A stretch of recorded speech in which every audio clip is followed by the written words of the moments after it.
नमस्कार दोस्तों, एक बार फिर से स्वागत है आपको हमारे इस चैनल प्लम्बर मैन में। दोस्तों, हमने आपसे प्रॉमिस किया था कि जो बाथटब का मेजरमेंट होता है उसका वीडियो हम बहुत जल्द ला रहे हैं और इसका पहला पार्ट हमने लाया भी है, बस अपलोड कर दिया है और आपको नोटिफिकेशन के ज़रिए आपको हमारा वीडियो मिल जाएगा। तो चलिए दोस्तों, इसके दूसरे पार्ट की शुरुआत करते हैं। दोस्तों, अगर हम किसी बाथरूम में बाथटब लगाते हैं तो उसे लगाने से पहले हमें HWR पाइपलाइन का कनेक्शन करना होता है। उसके कनेक्शन करने के बाद हमें एक चेयर बनाना होता है और उस चेयर को बनाने के बाद हमें बाथटब रख के उसे देखना पड़ता है कि हमारा चेयर कितना सक्सेस है और उसमें क्या कमी रह गई है। और इसी दौरान हमें हॉट एंड कोल्ड का भी कनेक्शन करना होता है, जो बाथरूम फिटिंग के ज़रिए किया जाता है, जहाँ पे शावर कहाँ पे देना है और बाथटब के लिए मिक्सचर कहाँ पे लगाना है, गीजर का पॉइंट कहाँ देना है, इन सारे चीज़ों को करना होता है। दोस्तों, कुछ भाइयों ने कमेंट्स किया था कि भाई साहब, आपने जो ये चेयर बनाया है उसका 3 साइड का दीवार आपने बनाया है और उसके बाद आपने बाथटब को रखा है। आप ये भी कर सकते थे कि चारों साइड का दीवार लगाने के बाद बाथटब रख सकते हैं। तो भाई साहब, मैं आपको ये बतलाना चाहूँगा कि अगर हम चारों साइड का दीवार लगा देते हैं और बाथटब को रख देते हैं, बाद में फिनिशिंग वर्क कर देते हैं, तो हमें ये पता चलता ही नहीं है कि हमारा बाथटब उस प्लेटफॉर्म की ज़मीन पे से सटा हुआ है, रखा हुआ है या फिर टंगा हुआ है। अगर हमारा बाथटब ½ इंच भी टंगा हुआ रह जाएगा तो अगले कुछ महीनों में या कुछ साल में हमारा बाथटब फट सकता है। अगर हम 3 साइड से दीवार लगाते हैं, उसके बाद बाथटब को रख लेते हैं और रखने के बाद अच्छी तरह से देख लेते हैं कि हमारा बाथटब फर्श लेवल से गैप तो नहीं रह गया है। अगर गैप रह जाता है तो हम सीमेंट वर्क कर लेंगे या फिर इस दीवार को हल्का हल्का और छील देंगे, उसके बाद रख देंगे। ठीक है, अब इस चेयर की 3-4 खासियत के बारे में समझते हैं। सबसे पहले आपने देखा होगा कि हमने जो चेयर बनाया है उसके प्लेटफॉर्म पे आउटसाइड में एक चेम्बर डाला है और उस चेम्बर में एक पी ट्रैप है। उसके बाद उसी चेम्बर में साइड में हमने एक कट डाला है। ये दूसरा पॉइंट हो गया। तीसरा पॉइंट हो गया, हमने यहाँ पे एक वेंटिलेटर डाला है। इन तीनों चीज़ों के बारे में बात करेंगे, लेकिन हम एक चौथी चीज़ के बारे में भी बात कर रहे हैं। दोस्तों, आपने तो वॉश बेसिन लगाया ही होगा। अगर हम किसी वॉश बेसिन को डायरेक्ट ज़मीन पर रखते हैं तो बराबर ज़मीन पे रखा जाता है, लेकिन उस वॉश बेसिन में हम बेस्ट कपलिंग लगाने के बाद उस बेसिन को ज़मीन पर रखते हैं तो हमारा बेसिन 3 से 3.25 इंच 3.5 इंच ज़मीन से उठ जाता है और उस बेसिन का पूरा भार बेस्ट कपलिंग पे आ जाता है। सेम यही चीज़ बाथटब में होता है दोस्तों। अगर हम बाथटब में 1.5 इंच का जो बेस्ट कपलिंग उसका आता है वो हम लगा देते हैं और साथ ही उसका जो बोतल ट्रैप आता है, वैसे तो हमने बोतल ट्रैप खुद बनाया है, उस बोतल ट्रैप के कुछ पार्ट को हम लगा देते हैं और उसके बाद हम अपने बाथटब को ज़मीन पे रखते हैं तो हमारा बाथटब ज़मीन से 5 से 6 इंच टंग जाता है। एक तरफ से दूसरी तरफ से ज़मीन पे रखा हुआ होता है।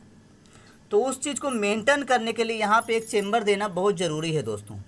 यानी कि आपका जो बाथटब है उसका 95% हिस्सा आपके इस प्लेटफॉर्म पे होगा और 5% हिस्सा आपका इस चेम्बर में होगा। उससे कोई प्रॉब्लम नहीं है दोस्तों। तो ये हो गया चेम्बर की खासियत।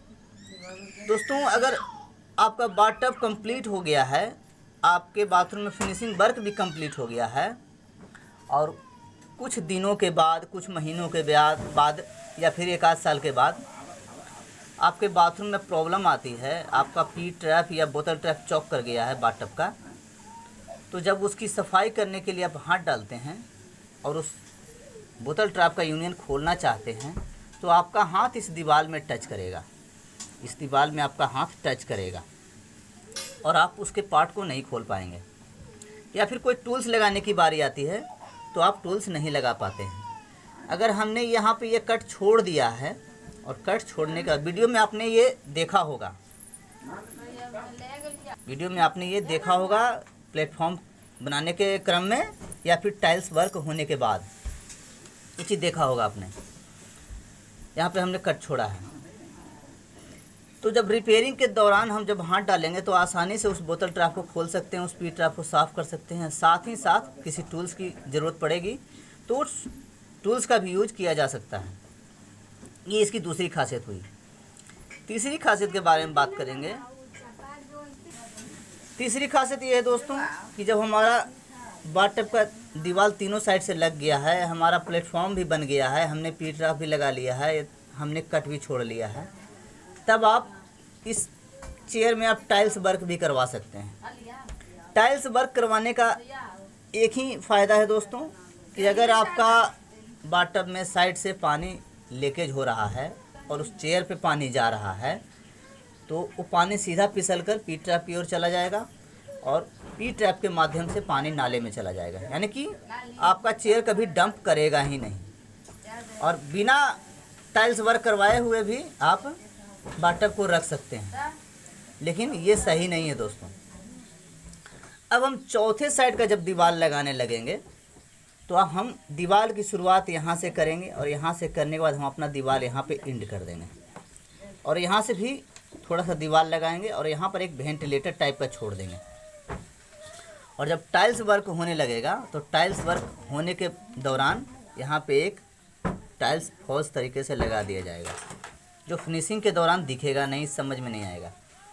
लेकिन जैसे ही कोई प्रॉब्लम होगा तो आसानी से मात्र एक टाइल्स को तोड़ के यहाँ से हाथ अंदर कर सकते हैं, और अंदर करने के बाद जो भी प्रॉब्लम है, चाहे वो बोतल ट्रैप चौक कर हो जाए या फिर पी ट्रैप चौक हो जाए, उसे आसानी से हम साफ़ कर सकते हैं और बाद में एक दूसरा सेम टू सेम टाइल्स लगा सकते हैं। दूसरे या फिर किसी दूसरे कलर का भी टाइल्स लगा सकते हैं, कोई प्रॉब्लम नहीं है।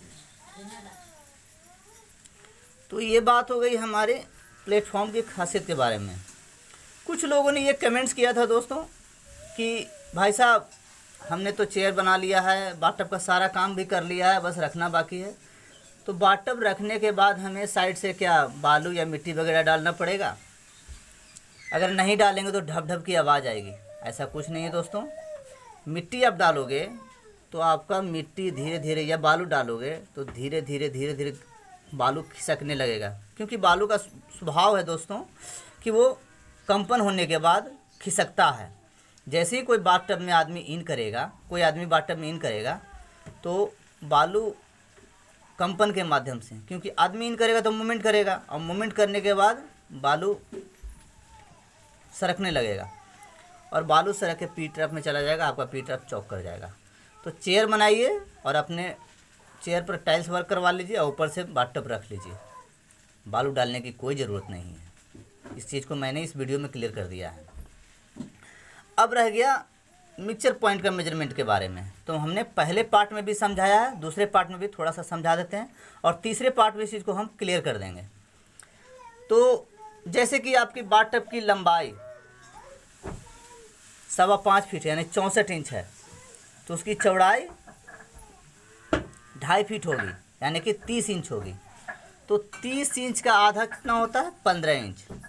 तो हमें इस दीवार से 15 इंच पर एक निशान लगा लेना है, जो एक काल्पनिक निशान होगा। इसका कोई मेजरमेंट नहीं होगा, इसे सिर्फ समझने के लिए यूज किया जा सकता है। इस निशान के दाईं ओर हम एक पॉइंट बना लेंगे और बाईं ओर एक पॉइंट बना लेंगे। इस निशान से इस पॉइंट की दूरी 3.25 इंच होगी, और इसी निशान से बाईं ओर की जो पॉइंट है उसकी दूरी भी 3.25 इंच होगी। बाद में इस दोनों पॉइंट की दूरी नापेंगे तो इसकी दूरी 6.5 इंच आएगी। हो गया ना मिक्सचर का कनेक्शन? बाल मिक्सचर का जो भी डिस्टेंस होता है 6.5 इंच का होता है। अब इसकी हाइट के बारे में समझेंगे। तो जैसा कि मैंने पहले भी कहा है कि अपने बाथटब के ऊपरी लेवल से अगर जो हम इसकी हाइट नापते हैं तो 8 से 10 इंच इसकी हाइट होनी चाहिए, और अगर निचले लेवल से हम इसकी हाइट नापते हैं तो 30 से 32 इंच इसकी हाइट होनी चाहिए। बाकी जो नॉर्मल बाथरूम में आप बाथ फिटिंग करते हैं, जैसे शावर वगैरह या कमोड का फिटिंग, वो आप उस तरह से कर सकते हैं। तो ये ज़्यादा मुश्किल नहीं है दोस्तों, बहुत ही आसान है। इस तरह से आप मेज़रमेंट करें। और मैं एक बार फिर से कहना चाहूँगा कि बाथ-टब पहले मंगवा लेते हैं तो बहुत ही बढ़िया होगा। और आप ट्रेंड प्लम्बर हैं तो कोई बात नहीं, लेकिन साथ ही साथ एक दूसरा पी ट्रैप डालना ना भूलें, जो कि आपके बाथरूम का जो वेस्ट वाटर होता है उसे निकालने के लिए होना बहुत ज़रूरी है। और सो प्लीज़ अपने बाथ-टब के नीचे 4 इंच का पी ट्रैप ही डालें, नहाने ट्रैप या बैंड डालने की कोशिश ना करें। दोस्तों वीडियो अगर पसंद आया हो तो इसे लाइक ज़रूर कर दें, इसे शेयर भी करें और कमेंट्स भी करें, और हमारे चैनल प्लम्बर मैन को सब्सक्राइब भी करें। अब हम इसका तीसरा पार्ट ला रहे हैं, और इसके तीसरे पार्ट में आपको सब कुछ बहुत ही आसानी से समझ में आ जाएगा। तब तक के लिए धन्यवाद। जय भारत, जय हिंद।